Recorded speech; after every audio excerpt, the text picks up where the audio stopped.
Brianna Reeve is checking on her 3 children, ages 3, 2, and 1, before she heads to her job at a fast food restaurant where she works the overnight shift. The children's grandmother cares for them at night.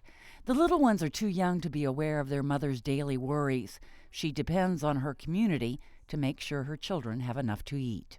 Red Fork Church helps out a lot. A couple other churches, food banks, they help, but especially at the end of the month, because, SRES does help with food stamps, because I am a single mom with 3 kids, but it's still not enough when it comes to the end of the month, and it's hard.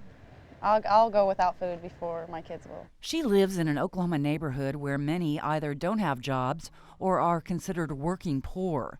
Kristen Durham is another woman in the neighborhood. She says she can't find a job. She meets her daughter and her sister every day after school for the walk home. Kristen's own mother died a few years ago. Her grandmother recently died. My daughter, she's 5, and my sister, she's 8.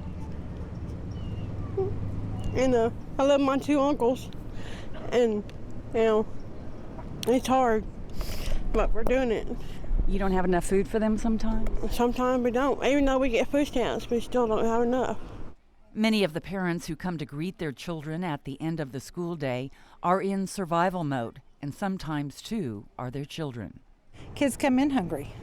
Kids are hungry, they come in crying because they're hungry.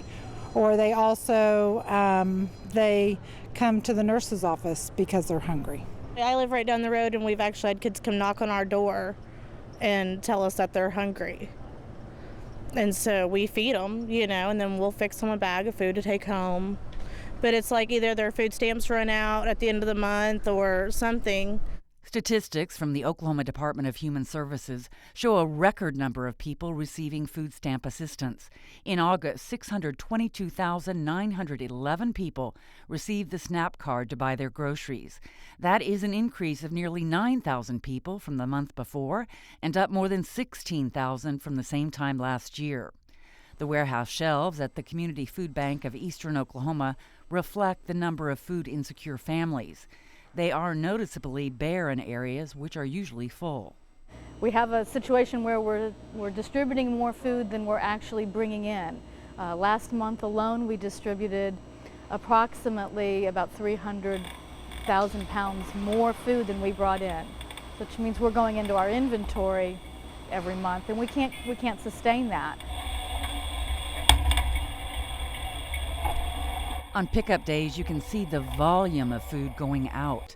Volunteers from churches and food pantries arrive in trucks to pick up the food they will carefully portion out to those in need. This is a 30-pound frozen package of chicken, legs, and thighs. We break it down to 10 packages so we can give out at least 3 pounds.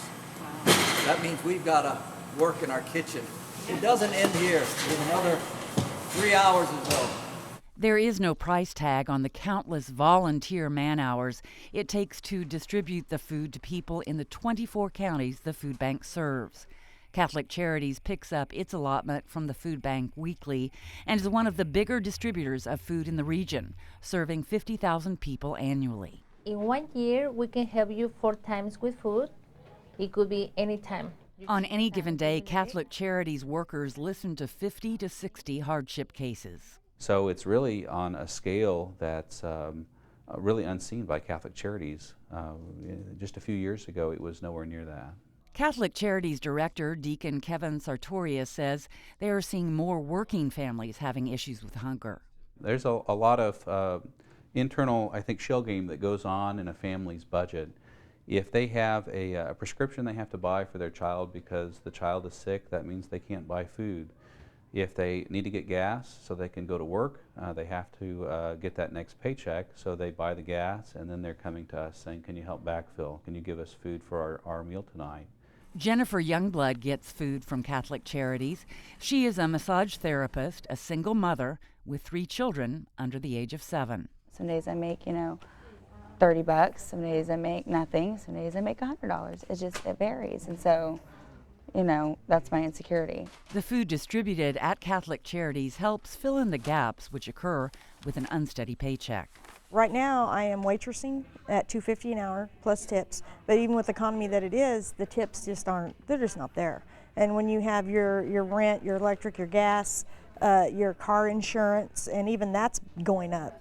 With the nation's recession lingering, those who help the poor worry about how the nation can keep up with those in need. The stimulus money that we received last year is no longer available. And our USDA commodities, we're expecting a fairly significant hit on our USDA commodities. We had expected as much as maybe 20%. It looks like it may be as high as 60%. According to a national study by Feeding America, 17% of Oklahomans are food insecure, meaning they struggle with providing enough or the right food for their families. In these uncertain economic times and with government subsidies dwindling, Brianna wonders how the poorest can manage.